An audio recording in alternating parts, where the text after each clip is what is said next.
कल के विषय में पूछे।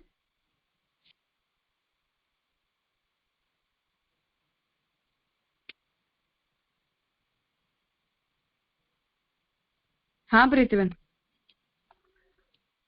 दंडक प्रणाम राजा।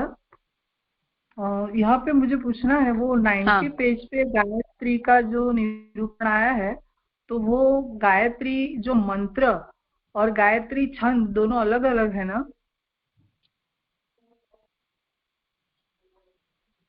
मुझे वो लास्ट शब्द सुनाई नहीं दिया। गायत्री मंत्र और गायत्री छंद, यहाँ पे जो गायत्री छंद की बात करी है, तो वो गायत्री मंत्र मंत्र तो नहीं है ना? गायत्री मंत्र जैसा कुछ होता ही नहीं है। जिसे हम गायत्री मंत्र कहते हैं वो भी छंद का ही नाम है, उसमें गायत्री के लिए वो मंत्र है ऐसा तो कुछ भी नहीं है। वो भी गायत्री छंद ही है, बस वो फेमस हो गया, इतनी सी बात है, क्योंकि तो वो वो दीक्षा गायत्री, मंत्र है। अच्छा। और यहाँ पे जो गायत्री की बात कर रहे हैं वो ही है ना, ओम भूर्भुवस्सुः वाला? नहीं वो नहीं है, नहीं वो नहीं है। हाँ, तो ये कौन सी है जे? दूसरा वचन है, वो गायत्री छंद में हुआ है, इसलिए प्रश्न उपस्थित हुआ है। क्योंकि वो वचन में उपनिषद में वहां पे है ना, गायत्री ही सब कुछ है, ऐसा वहां पे कहा है। और इसके लिए ये प्रश्न है कि गायत्री के लिए बोल रहे हैं कि ब्रह्म के लिए बोल रहे हैं। तो यहाँ पे ये जो कहा है ना कि जैसे सुई के द्वारा सूत्र का हर जगह सरलता से प्रवेश हो जाता है, वैसे ही गायत्री के द्वारा उसके प्रतिपाद्य ब्रह्म में बुद्धि का प्रवेश हो जाता है। तो ये प्रवेश द्वार रूपा जो गायत्री है ना, उसका स्वरूप सोच रहे थे कि वो क्या होता है एक्चुअली, क्योंकि उसमें जो ये 4 पाद बताए हैं गायत्री के, वो शरीर, पृथ्वी, शरीर, भूत, हृदय, तो वो मतलब जो श्रुति वचन है उसी के लिए कह रहे हैं ये। हाँ उसी के लिए कह रहे हैं। और गायत्री छंद में जो श्रुति है जो विषय वाक्य के रूप में यहाँ आ रही है, उसे लेकर ये प्रश्न उपस्थित हुआ है। अच्छा, तो वो मतलब जैसे गायत्री मंत्र अनुष्टुप जैसा। छंद। हाँ बस वो छंद होता है बस। तुझे आपकी आवाज बहुत कट रही है जी। तो वो अनुष्टुप छंद आज जैसे यहाँ कुछ गायत्री छंद नेटवर्क। है। हाँ जी। हाँ तो ऐसे गायत्री ऐसे छंद ही का नाम है। हाँ, तो वो जो श्रुति है, वो जैसे गायत्री छंद में गाई जाती है, वो गाने का प्रभाव ही ऐसा है, ऐसा कह रहे हैं? नहीं, प्रभु बात तो कह रहे हैं ना कि वेद के मंत्रों के हाँ। अंदर ये सामर्थ्य है कि वो ब्रह्म में जीव का प्रवेश करवा देता है। तो कोई एक मंत्र की बात नहीं है, वो सभी मंत्रों की बात है। परंतु कुछ मंत्र जो हैं वो जैसे पर ब्रह्म तो कृष्णो ही, तो ये कैसा लैंडमार्क है, क्योंकि यहाँ से वो हम्म। सिद्धांत सीधा निकलता है। तो ऐसे कुछ मंत्र होते हैं जहाँ उस सिद्धांत को बहुत स्पष्ट स्पष्ट रूप से बताया होता है, तो उसका उपयोग ज्यादा किया जाता है। और जो जो गायत्री मंत्र जो फेमस है वो तो इसलिए है क्योंकि वो उससे से वेद की दीक्षा दी जाती है, तो दीक्षा मंत्र होने के कारण प्रचलन में आ गया बस। अच्छा अच्छा। हाँ वो ठीक है। हाँ जी जी। दंडवत प्रणाम। हाँ,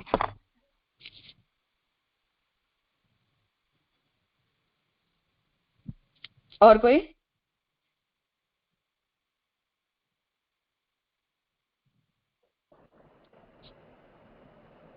हाँ दंडवत हाँ प्रणाम बोलिए राजा। साथी में। हाँ दंडवत प्रणाम राजा। ये जो अधिकरण चल रहा है 9th अधिकरण, वहाँ में विषय वाक्य तो फर्स्ट सूत्र के में ही है ना, बाकी विषय वाक्य कहीं पे भी नहीं है ना दूसरे सूत्र में?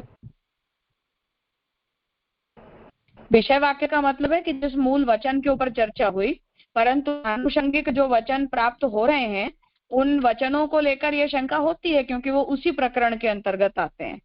तो जब वो उसी प्रकरण में आएंगे तो ये सब प्रश्न उपस्थित होते हैं कि अब यहाँ इसकी संगति कैसे सोच। ओके, क्योंकि यहाँ गायत्री के लिए या ऐसे कुछ विषय वाक्य ज्योति को छोड़ के कोई विषय वाक्य नहीं लगे हो मेरे को, इसके लिए मैंने पूछा। हाँ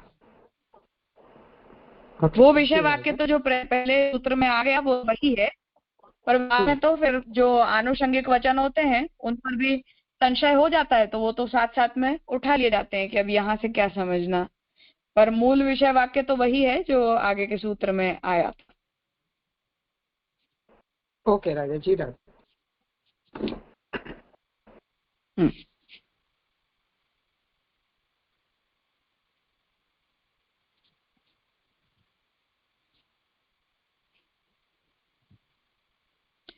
ठीक है।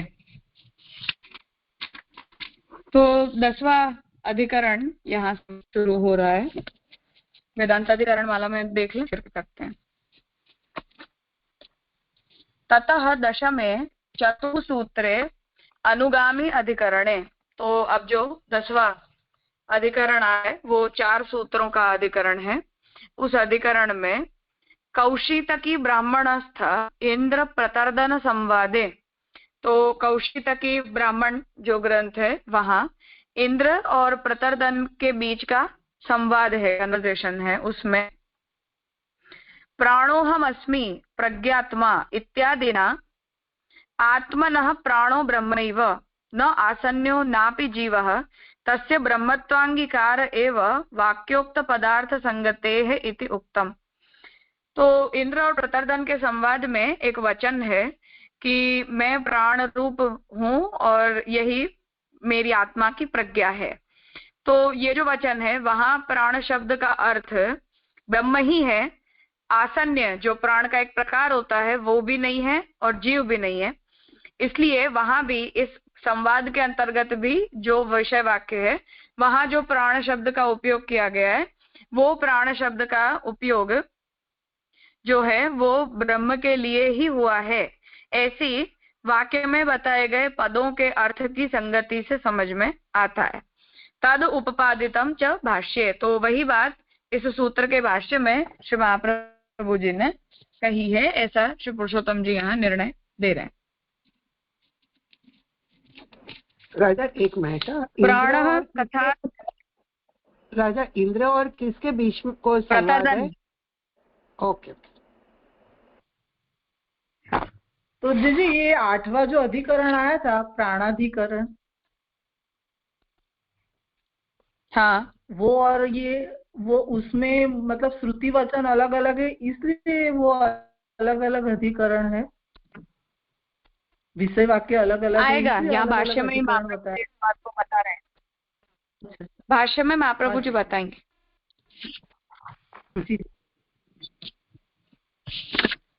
कौशितकी ब्राह्मणोपनिषद में इंद्र और प्रतर्दन का संवाद है। वह संवाद प्रतर्दनो हवै से प्रारंभ होकर एष लोकपाल एष लोकाधिपति इत्यादि वाक्य तक वर्णित है। उसमें वरदान के प्रसंग में मुझे ही जानो यही मनुष्य का हिततम मार्ग है ऐसा उपक्रम करके त्वाष्ट्र के वध इत्यादि से आत्मा की प्रशंसा कर आत्मोपासना से फल रूप से पापों की क्षीणता बतलाकर तुम कौन हो ऐसी आकांक्षा होने पर मैं प्राण हूं इत्यादि से जीवन के प्राणत्व का प्रतिपादन करके तथा प्राण के अमृतत्व का उपादन करके इस लोक में प्राण से ही अमृत प्राप्त होता है इत्यादि में प्राण से अमृतत्व योग का प्रतिपादन किया गया है।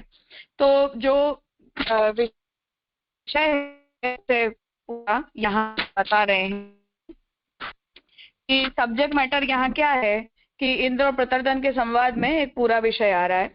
वहां जब फल प्रदान करना हो जाता है कि तुम मुझे जानो और मेरा जानने से ही मनुष्यों का हित होता है, ये कह के और त्वाष्ट्र के वध वगैरह की बात कह के और आत्मा की प्रशंसा करते हुए आत्मा की उपासना से लेके फल प्राप्ति तक जीव के सभी पापों की क्षीणता होती है ऐसा बताते हुए ये पूरा विषय वहां उठाया गया है।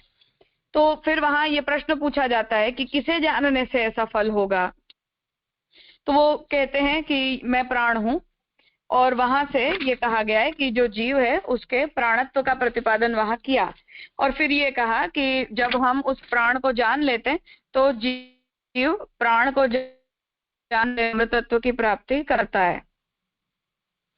ऐसा बताते हुए फिर ये विषय वहां आया है। और उससे फिर ये कहा जाता है कि ये इस लोक में जो जीव हैं उन्हें अमृतत्व अर्थात मुक्ति की जो प्राप्ति होती है वो प्राण के द्वारा होती है। अब वहां प्राण से अमृतत्व की प्राप्ति बताई गई है। इस पर संशय होता है कि यह देहस्थ प्राण का वर्णन है या ब्रह्म का। तो अब यहाँ ये समस्या आती है कि ये जो प्राण शब्द है वो हमारे शरीर में रहे हुए प्राणवायु को कहा जा रहा है या ब्रह्म को कहा जा रहा है। अतएव प्राण सूत्र में तो प्राण शब्द मात्र पर संदेह किया गया था, यहाँ अर्थ पर भी संदेह व्यक्त करते हैं। तो अब पिछले सूत्र में जो प्राण को लेकर निर्णय दिया गया था उससे यहाँ उठे हुए संशय को अलग बता रहे हैं कि पहले के सूत्र में जहाँ प्राण शब्द से क्या अर्थ लिया जाए इस पर जो संशय हुआ था वहां केवल शब्द के ऊपर संशय हुआ था, यहाँ अर्थ पर संदेह हुआ है। क्या संदेह हुआ तो बता रहे हैं कि पृथक अधिकरण प्रस्तुत करने का मुख्य कारण यह है कि जीव भी प्राण शब्द से पुकारा जाता है। इस प्रकरण में प्राण के किन्हीं असाधारण धर्मों का तो उल्लेख है नहीं, इसलिए प्राण को ब्रह्म मानने में स्पष्ट बाधा है। अतः यह प्रकरण ब्रह्मत्व का प्रतिपादक नहीं है, ऐसा पूर्व पक्ष है। तो अब यहाँ समस्या ये आ रही है कि पिछले सूत्र तो हमने क्या निर्णय दिया कि ब्रह्म के धर्म का वहां निरूपण हमें मिल रहा है। वहां जो प्राण बताए गए वहां प्राण के रूप का निरूपण करते हुए फिर उनका इंपॉर्टेंस बताया गया और वहां प्राण को समझाने के लिए जिन विशेषणों का जिन कैरेक्टरिस्टिक्स का उपयोग किया गया उनका ब्रह्म के साथ साधर्म्य प्राप्त हो रहा था।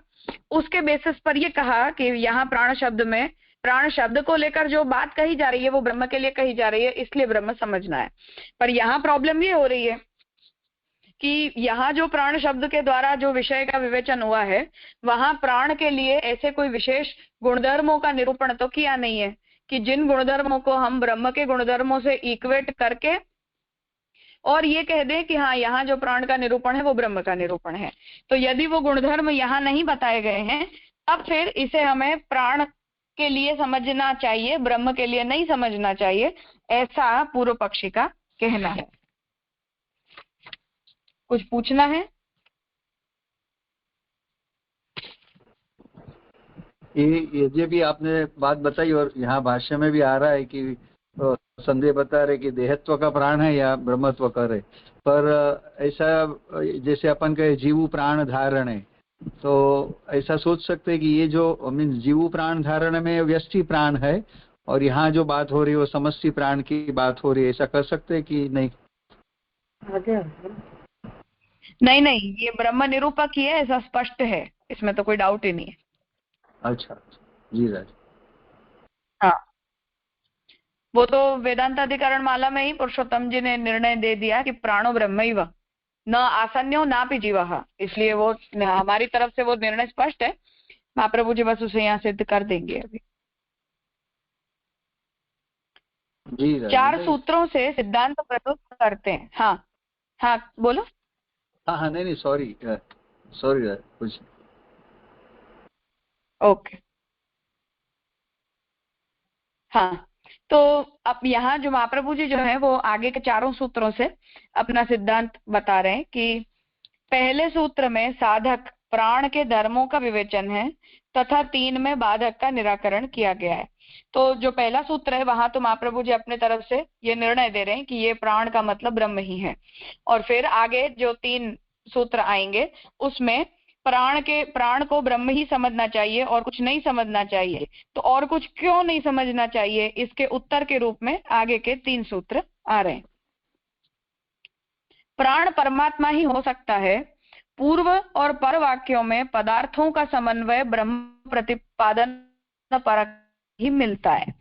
तो महाप्रभु जी यहाँ अपना निर्णय दे रहे हैं कि ये यहाँ जो प्राण शब्द है वो परमात्मा परक ही है, क्योंकि पूर्व और पर के जो वाक्य हैं आगे और पीछे के, इस प्रकरण के आगे पीछे के जो वाक्य वहां जिन पदार्थों का निरूपण किया गया है वो ब्रह्म परक ही समझ में आते हैं। जैसे कि उपक्रम में वर मांगो ऐसा प्रतर्दन ने इंद्र से कहा, और परम पुरुषार्थ के वर के रूप में आक्षेप किया, तुम ही मुझसे वह वर मांगो जो कि मनुष्य के लिए हिततम हो इत्यादि। फिर हिततम रूप से प्राण का ही उपदेश दिया। हिततम रूप से उपदिष्ट प्राण परमात्मा के अतिरिक्त दूसरा कौन हो सकता है?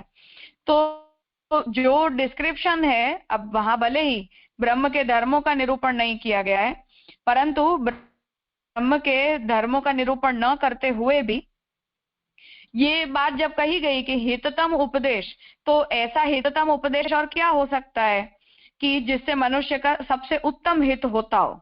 तो उत्तम हित यदि किसी का होगा तो वो तो ब्रह्म के द्वारा ही होगा, किसी अन्य पदार्थ को प्राप्त करने से तो नहीं होगा। परमात्मा से भिन्न कोई दूसरा हिततम नहीं हो सकता, क्योंकि वही परमानंद स्वरूप है। तो हिततम से तात्पर्य है कि मनुष्य को उत्तम फल की प्राप्ति जिससे होती हो वो। तो उत्तम फल की प्राप्ति जो है वो तो हमें ब्रह्म के द्वारा ही हो सकती है, इसलिए ब्रह्म के अतिरिक्त और कोई जो है वो हिततम नहीं हो सकता है, ऐसा श्री महाप्रभु जी यहाँ बता रहे हैं।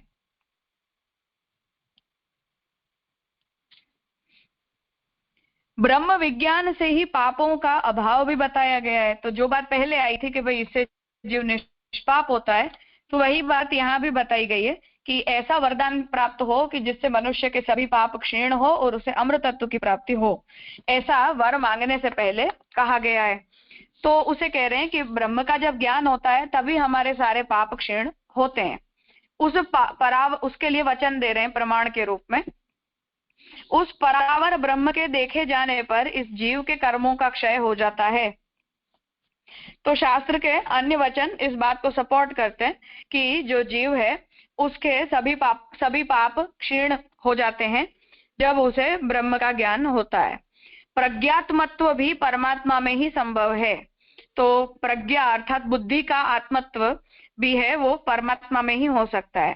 प्रकरण के उपसंहार में भी आनंद, अजर, अमर तथा यही लोकाधिपति है इत्यादि विशेषताएं प्राण की बतलाई गई हैं। तो वहां भी ये बात बताई गई है जहां इस प्रकरण का समापन होता है। इस प्रकार सभी जगह ब्रह्म का ही प्रतिपादन मिलता है, इसलिए प्राण ब्रह्म है। तो महाप्रभु जी यहाँ इस समस्या क्या आ रही थी कि बीच की जो पंक्तियां हैं उन पंक्तियों में कहीं भी ब्रह्म का निरूपण नहीं आ रहा है, या प्राण के को लेकर ब्रह्म के धर्मों का भी निरूपण नहीं आ रहा है, परंतु उन पंक्तियों के उपक्रम में और उपसंहार में तो ऐसी ही बातें बताई गई हैं कि जो ब्रह्म से रिलेट होती हैं, किसी और से नहीं होती हैं। इसलिए यहाँ महाप्रभु जी उन्हें संदर्भ के रूप में देते हुए ये निर्णय दे रहे हैं कि इसीलिए यहाँ इस प्रकरण का अर्थ भी ब्रह्म परक लेना चाहिए, प्राण परक नहीं लेना चाहिए। अब जो निषेध करने का विषय है वो आगे के सूत्र से महाप्रभु जी कहेंगे। कुछ पूछना है? आपको प्रज्ञात्मत्व राजा प्रज्ञात्मत्व जो बताया बुद्धि का आत्मत्व, तो वो कैसे समझना? प्रज्ञा अर्थात बुद्धि का आत्म तत्व में निष्ठ होना। ओके, निष्ठ होना, ठीक है।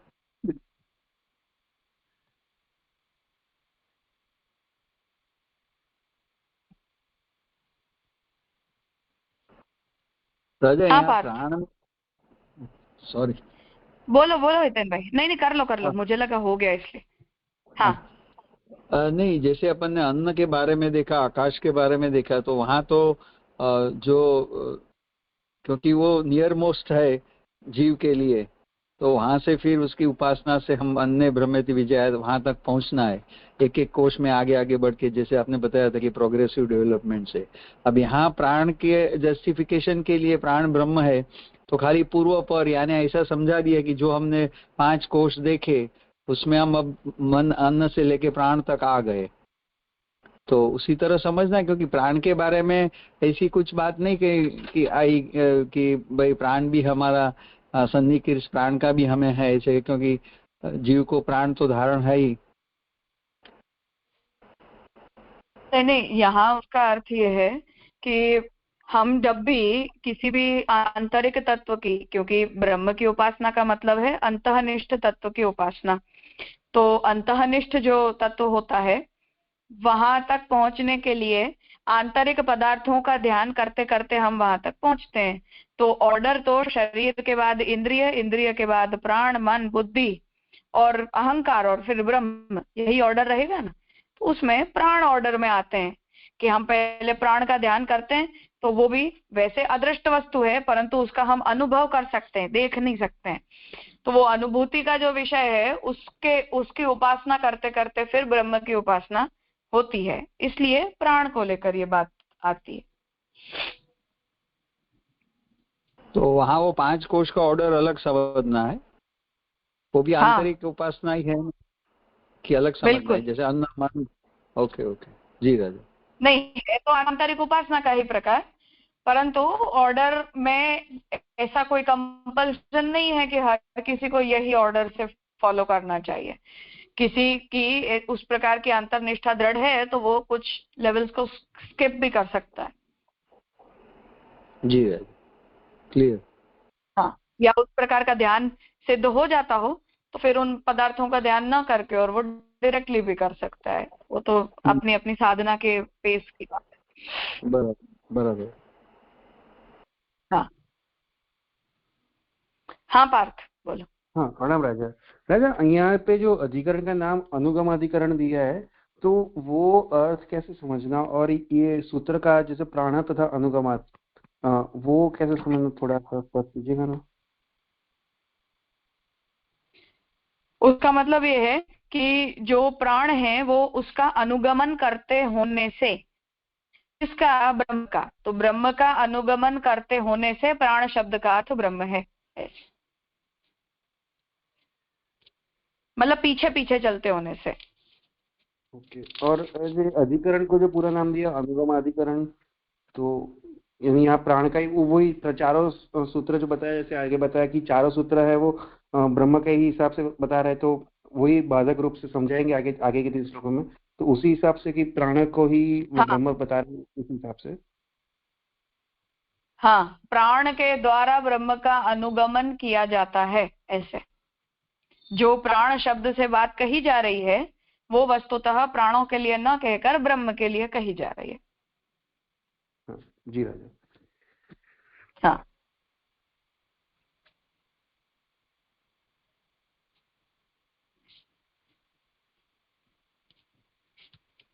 हाँ राजेश भाई। हाँ राजा दंडवत। राजा मतलब ये जो शब्द पर संदेह और अर्थ पर संदेह, उसका मीनिंग कैसे समझेंगे? वहां मतलब संदेह इसलिए हुआ था क्योंकि डिस्क्रिप्शन तो ब्रह्म का ही था, ब्रह्म के धर्मों का ही था, पर केवल शब्द प्राण यूज किया गया था, इसलिए कंफ्यूजन हुई। यहाँ प्रॉब्लम ये हो रही है कि डिस्क्रिप्शन के अंदर ब्रह्म के धर्मों का निरूपण तो आ नहीं रहा है, फिर भी आप उसे ब्रह्म परक कहोगे तो कैसे समझ सकते हैं। इसलिए मतलब उपनिषद में जो डिस्क्रिप्शन आ रहा है उसमें उनका कुछ ब्रह्म परक नहीं दिख रहा है, जो डिस्क्रिप्शन है, ऐसा समझना। हाँ हाँ, वो हमने पिछले सूत्र में क्या तर्क दिया कि भले ही शब्द प्राण दिया गया है परंतु जो डिस्क्रिप्शन है वो तो ब्रह्म के कैरेक्टरिस्टिक्स का डिस्क्रिप्शन है, इसलिए उसे ब्रह्म परक समझना चाहिए। यहाँ वो बात एप्लीकेबल नहीं हो रही है क्योंकि यहाँ के डिस्क्रिप्शन को पढ़ने से ब्रह्म परक ये डिस्क्रिप्शन है ऐसा तो कुछ समझ में नहीं आ रहा, और न तो ब्रह्म शब्द का उपयोग किया गया है। तो वहां तो हमारे पास वो जवाब था पर वो जवाब यहाँ एप्लीकेबल नहीं हो रहा है, इसलिए प्रॉब्लम हो रही है। हाँ, तो राजा एक आसन्य वाला जो मतलब हम सर्वनिर्णय प्रकरण और उसमें भी देखते हैं, तो उसमें और ये प्राण में अंतर दिखा रहा है, ऐसा आया ना, मतलब जो पुरुषोत्तम जी के वेदांत अधिकरण माला में आया वो पुरुषोत्तम जी ये कह रहे हैं कि यहाँ इसका अर्थ आसन्य नहीं लेना है। प्राण शब्द का अर्थ आसन्य भी नहीं है, प्राण शब्द का अर्थ जीव भी नहीं है, प्राण शब्द का अर्थ केवल ब्रह्म है। अच्छा, मतलब आसन्य नाम से जो प्राण कहा जाता है वो अलग है और यहाँ जो प्राण कहा जाता है वो ब्रह्म है, इस तरह से। हाँ बस बिल्कुल। अच्छा हाँ हाँ राजा, प्रणाम राजा।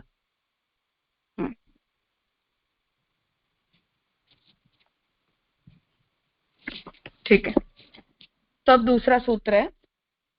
पुरुषोत्तम जी कहते हैं कि ततः द्वितीय सूत्रे वक्त्रेन्द्रेण प्रतर्दनं प्रति स्वात्मैव प्राणत्वेन उपदिश्यत इति न तस्य ब्रह्मबोधकत्वम् इति सूत्रांशेन आशंक्य। अब दूसरा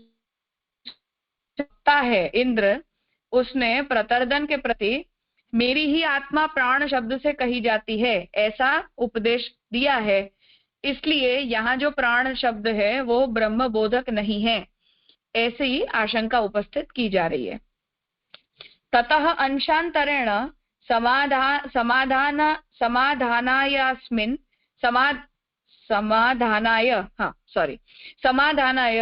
प्रकरणे ब्रह्म संबंध एव भूय अनुपलभ्यते। अब अंशांतर से, ततः उसके बाद अंशांतर से, समाधानाय समाधान करने के लिए, अस्मिन् प्रकरणे इस प्रकरण में, ब्रह्म संबंध एव भूय अनुपलभ्यते तो ब्रह्म का संबंध होकर ही उसे फल की प्राप्ति होती है।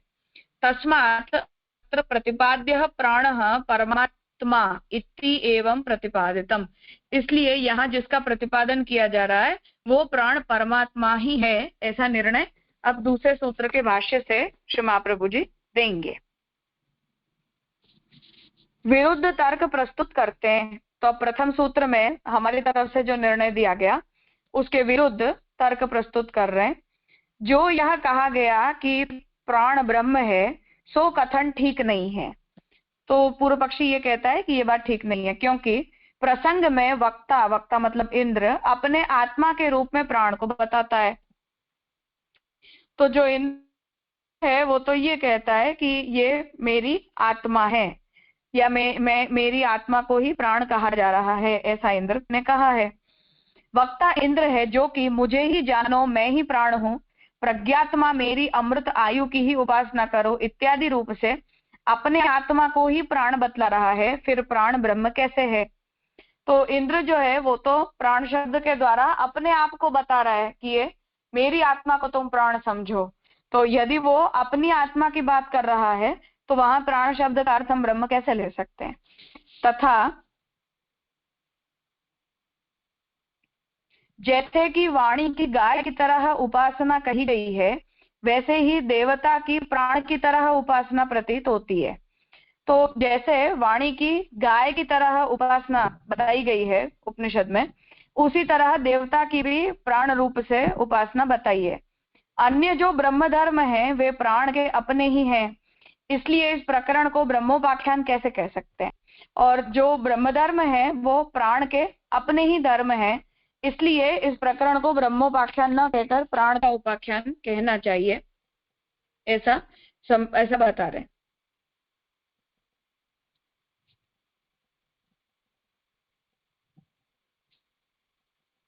पूछना है कुछ इसमें?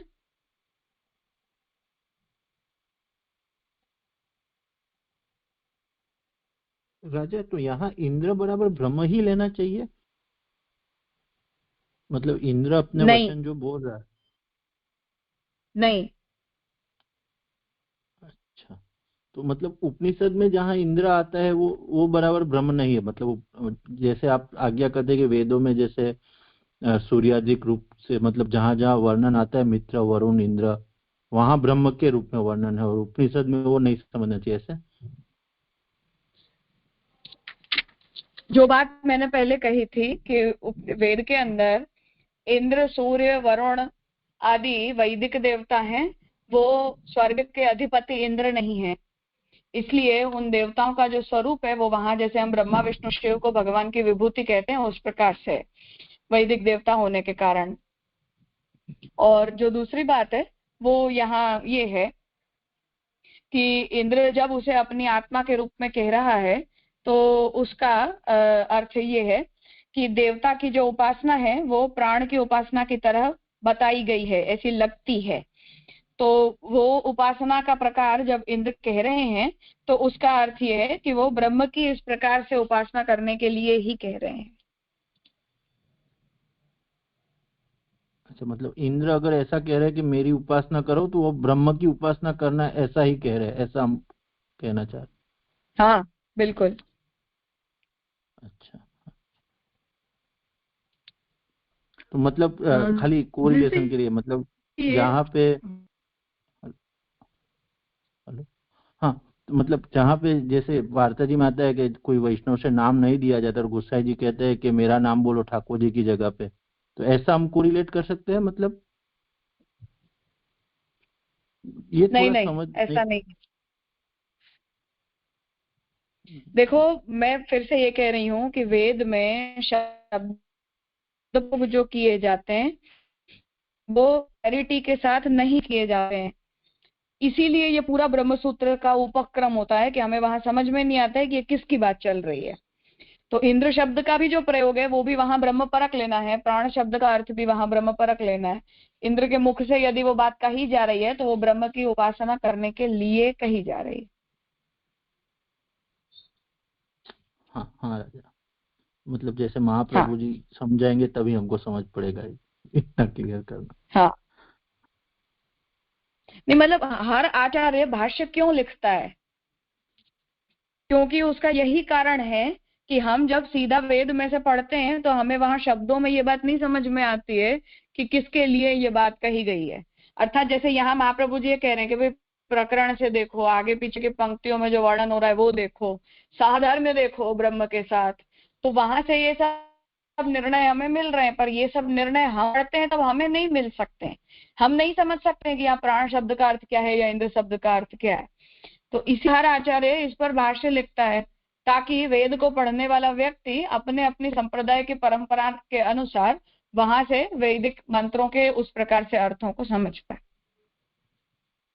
हाँ राजा, हाँ बहुत बढ़िया क्लियर हुआ, प्रणाम राजा। हाँ राजा, यहाँ पे ये वाणी की गाय की तरह उपासना करी गई है, वो ऐसा क्या है ये वाणी की? मतलब जैसे पृथ्वी गाय बन के ठाकुर जी के पास जाती है, उस प्रकार से उपनिषद में भी उस प्रकार की प्रकार बताया गया है। वाणी की उपासना का, हाँ, तो वो कौन सी वाणी? जैसे वाणी मतलब वेद वाणी। वेद वाणी, हाँ हाँ ठीक है। हाँ हाँ,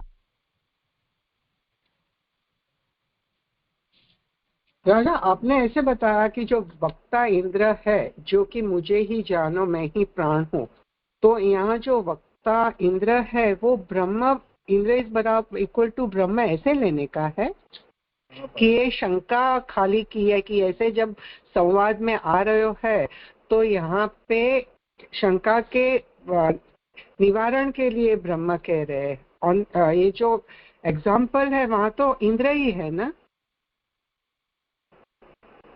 इंद्र जो है वो यहाँ इंद्र का अर्थ जैसे भगवान खुद अपनी उपासना प्रकार बताते हैं, बस उसी प्रकार से इंद्र भी ब्रह्मोपासना बता रहे हैं।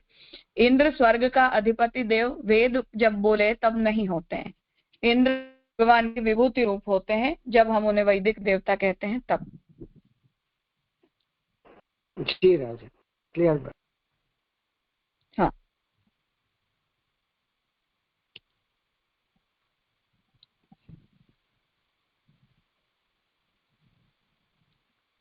हाँ भानुबेन। હા મહેન્દ્રભાઈ પ્રણામ। આપણે જો કહીએ છીએ ને गो शब्द न वाणी कहिए, तो गो का अर्थ गाय, इंद्रियां और वाणी होती है। वो यहाँ कह रहे हैं ना? हाँ गो शब्द न वाणी। हाँ, बस वही कह रहे हैं। हाँ जी जी। हाँ, गोकुल, गो इंद्रिय, गो वाणी, गो गाय, गो सब अर्थ होता है इनका। हाँ प्रणाम राजा। हाँ बिल्कुल। हाँ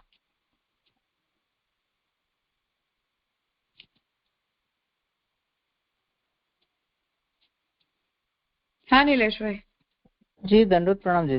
जी अभी जैसे स्वाति भाभी ने पूछा वैसे ही तो ये लास्ट में जो है इसलिए इस प्रकरण को ब्रह्मोपासना कैसे कह सकते हैं?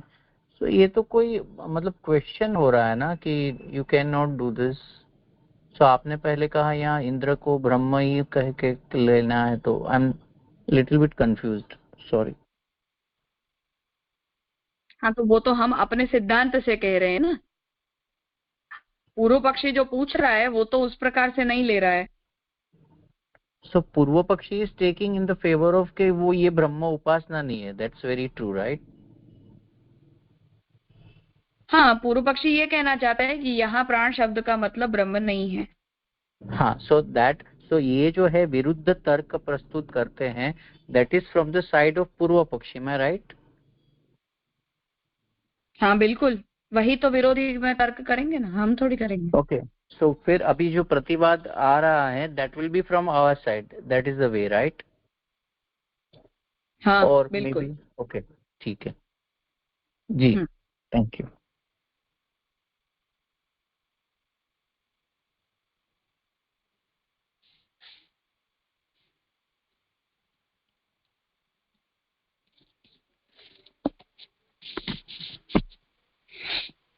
प्रतिवाद उक्त तर्क संगत नहीं है. तो महाप्रभु जी अपनी तरफ से आज्ञा कर रहे हैं कि ये बात ठीक नहीं है. इस प्रकरण में तो अध्यात्म संबंध से भूमा का विवेचन किया गया है. आत्मा के आधार पर जो संबंध दिखलाया गया है वह जीव परक नहीं है.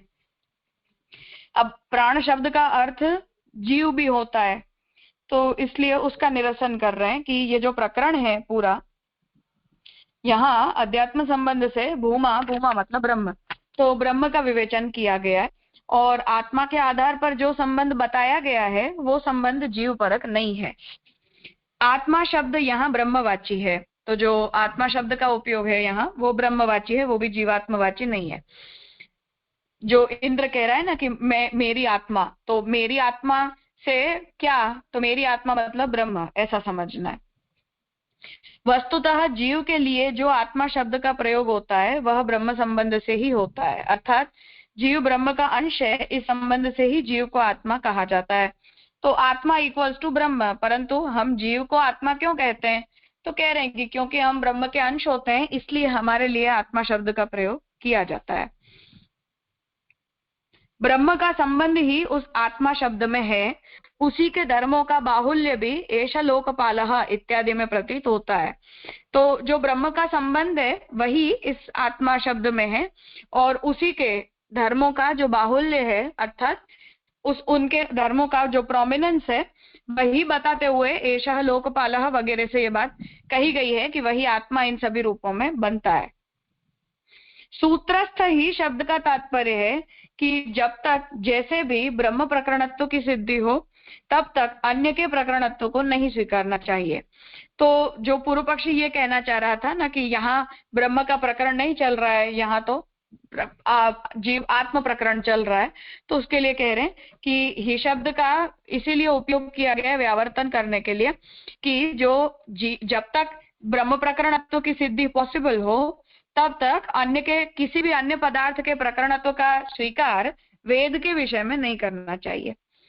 प्राण का प्रज्ञात्मत्व और स्वतंत्रता से आयुदातृत्व स्वाभाविक है. तो जो प्राण है उसका प्रज्ञात्मत्व मतलब जब जीव अपने आप को आत्म रूप में अर्थात ब्रह्म रूप में जानता है प्राण की उपासना करके, तब वो उसे ब्रह्म को अपने अंदर धारण करता है. तो प्राण का प्रज्ञात्मत्व और स्वतंत्रता से आयुदातृत्व स्वाभाविक है. तो प्राण जो है वही हमारे जीवन का साधन बनते हैं, हम प्राणों के कारण जीते हैं. तो आयु का भी दान प्राण के द्वारा होता है और प्रज्ञात्मत्व अर्थात ज्ञान आदि को प्राप्त करने की योग्यता भी हमारे अंदर प्राणों को धारण करने के कारण आती है. नवाचम विजिज्ञासीत इत्यादि रेजो नेमिरर्पिता इत्यादि तक वर्णित है. इसमें कहा गया है कि जैसे कि नाभि में आर्य सन्निविष्ट है, वैसे ही समस्त भूत समुदाय प्रज्ञा मात्र प्राण में सन्निविष्ट है. तो नाभि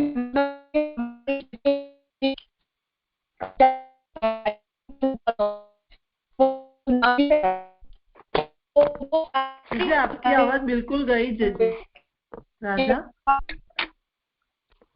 आपकी आवाज बिल्कुल चली गई. अभी सुनाई दे रहा है? हाँ अब सुनाई दे रहा है. हाँ जी हाँ.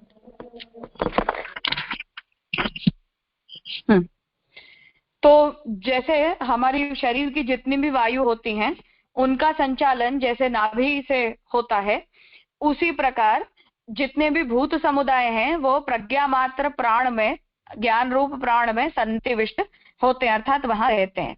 स एष प्रज्ञात्मा आनंदो अजरो अमृतो इत्यादि में विषय इंद्रिय आदि से अनभिभूत जीवात्मा को इंगित किया गया है। तो ये वही प्रज्ञात्मा है, ये आनंद रूप है, ये अज है, ये अमृत है, ऐसा कह के विषय इंद्रिय वगैरह जो कुछ भी हमारे देह संघात का पार्ट होते हैं उनसे अनभिभूत अर्थात उनसे न जुड़ा हुआ ऐसी जीवात्मा को ही वहां इंगित किया गया है। तो वहां जो प्रज्ञात्मा शब्द है उसका उपयोग आत्मा के लिए, जीवात्मा के लिए हुआ है। उसी को परमात्मा संबंध से बतलाते हुए स में आत्मेति विद्यात ऐसा उपसंहार किया गया है और उसी का फिर परमात्मा संबंध बताया गया है कि ये जो आत्मा है, जो अर्थात हमारे अंदर रहने वाला भगवान का जो अंश है, इस जीव को हम आत्मा क्यों कहते हैं? तो वो कह रहे हैं कि वो जीव को आत्मा इसलिए कहा गया है क्योंकि वो ब्रह्म का अंश होती है। तो ब्रह्म का अंश होने के कारण हम उसे आत्मा शब्द से जानते हैं। तो वहां जो जीवात्मा को इंगित किया गया है वो ब्रह्म के अंश होने के कारण ही किया गया है। इसीलिए मुझे इस आत्मा के स्वरूप का ज्ञान प्राप्त हो या इस आत्मा में मेरा ज्ञान निष्ठ हो, उस प्रकार से वहां वरदान प्राप्त किया है। इस प्रकार पूरे प्रकरण में अध्यात्म संबंध का ही बाहुल्य है। इसलिए महाप्रभु जी बात बता रहे हैं कि सारे वचनों को लेते हुए कि इसलिए ये जो पूरा प्रकरण चल रहा है, इस पूरे प्रकरण में जो विषय है वो केवल आत्मा का ब्रह्म के साथ संबंध ही है, जिससे कि ब्रह्मोपदेश निश्चित होता है। इसलिए ये बात निश्चित होती है कि यहाँ जो कुछ भी बताया जा रहा है वो ब्रह्म का ही उपदेश दिया जा रहा है, किसी परिच्छिन्न जीव का या प्राण आदि के स्वरूप का उपदेश यहाँ दिया जाना प्रयोजक नहीं है, ऐसा यहाँ समझा रहे हैं। हाँ, पूछना यहाँ पे जी प्रकरण जी यहाँ प्रकरण से इस प्रकार पूरे प्रकरण की जो बात है तो प्रकरण से वो संवाद वाली बात इंद्र और इसके संवाद की पूरा प्रकरण कह रहे हैं ना प्रकरण का? हाँ बिल्कुल, हाँ बिल्कुल बिल्कुल, हाँ जी। राजा इसमें ये जो है ना कि अध्यात्म संबंध का ही बाहुल्य है। मतलब हमने जो पहले देखा था कि अध्यात्म बराबर अक्षर ब्रह्म, जो आगे के सूत्रों में देखा था, आदिदैविक जब होगा तब उसमें आनंद मतलब परब्रह्म होंगे। तो यहाँ अध्यात्म का ऐसा संबंध, मतलब आध्यात्म संबंध का ही बाहुल्य, उसका मीनिंग कैसे समझेंगे? मतलब कि जीवात्मा का ब्रह्म के साथ संबंध ही बताया गया है और उसी संबंध में जीव की स्थिति ही बताई गई है, इसलिए ये पूरा प्रकरण ब्रह्म परक अर्थात ब्रह्म परक है, जीव और ब्रह्म के संबंध परक है। ऐसा तो जीव और ब्रह्म का संबंध कहाँ आया? जो मतलब ऐसा कहा कि सब भूतों के, भूत समुदाय के प्रज्ञा मात्र है और रथ और नाभि के आरे, उस तरह से नहीं। विषय प्रश्न क्या पूछा गया? जीव ने मतलब इंद्र से मांगा क्या गया कि मुझे जो है वो वरदान दो। क्या वरदान दो? तो ये कहा कि मैं तुम्हें जो वरदान दे रहा हूँ वो तुम्हारे लिए हिततम उपदेश है। क्या हिततम उपदेश है? फिर पूरे प्राण का विषय आया और अंत में क्या कहा कि ये जो प्राण है वही अज है, वही अमर है, वही आनंद रूप है, जिसे जानने से सभी जीव पाप मुक्त होते हैं। ये पूरा जो विषय है वो जीव को ब्रह्म प्राप्ति के लिए ही तो बताया जा रहा है और ब्रह्म को प्राप्त करने पर जो जीव की स्थिति होगी उसी का निरूपण है, इसलिए वो अध्यात्म संबंध का विवेचक है। इसलिए वहां जो प्राण शब्द से फल के रूप में जिस फल की प्राप्ति का विषय बताया गया है वो ब्रह्म को ही फल के रूप में प्राप्त करने के लिए कहा जा रहा है। अच्छा, हाँ हाँ राजा, क्लियर हो। हाँ राजा, अरे सूत्र का मीनिंग भी बताओ ना।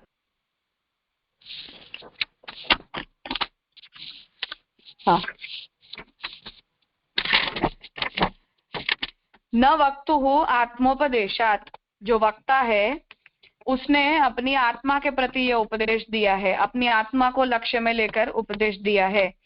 इति चेत, ऐसा अगर कहते हैं तो अध्यात्म संबंध भूमा ही अस्मिन, पर यहाँ ऐसा नहीं है, ऐसा नहीं हो सकता है, क्योंकि अध्यात्म संबंध से भूमा का ही यहाँ उपदेश दिया गया होने से।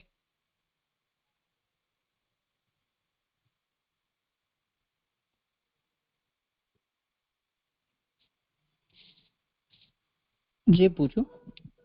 हाँ बोलो जी। ये जो आपने सूत्र बताया ना, तो उसमें न वक्तुर आत्मानोपदेशात् इति चेद, तो ये यहाँ तक लेके इसको ऐसे कह सकते हैं कि ये वितर्क है, मतलब विरुद्ध तर्क है, और फिर यहाँ से जवाब है कि अध्यात्म संबंधात ही अस्मिन, ऐसे नहीं। विरुद्ध तर्क का मतलब है कि आपने जो तर्क दिया उसे काटने के लिए हम उसका जवाब दे रहे हैं, उसे विरुद्ध तर्क कहा जाता है। दैट आई गॉट इट जी। पर मेरा कहने का मतलब है कि सूत्र में ये इतना पोर्शन जो है न वक्तु से लेके इति चेत, वो विरुद्ध है और फिर जवाब है। हाँ, वो पूर्व पक्ष और फिर अध्यात्म के जो वो जवाब है। ऐसे पकड़ सकते हैं ना मैम? जी जी ऐसा ही है। हाँ बिल्कुल जी। प्रणाम जी। और राजा 95 पेज पर लास्ट लाइन जो है ना, वो थोड़ी समझ में नहीं आई। वहाँ स्वतंत्रता से आयुधातृत्व जो बताया, वो स्वतंत्रता से को क्या एग्जैक्टली मीनिंग? मतलब प्राण इंडिपेंडेंटली तो आयुदात्ता होता है, स्वतंत्र रूप से, अगर प्राण को हम ब्रह्म परक न लें तब। ओके। प्राण जीवन एक स्टार्ट मैकेनिज्म शुरू होता है, वो हिसाब से ना? हाँ, मतलब हम प्राण से जीते हैं। राइट। ओके।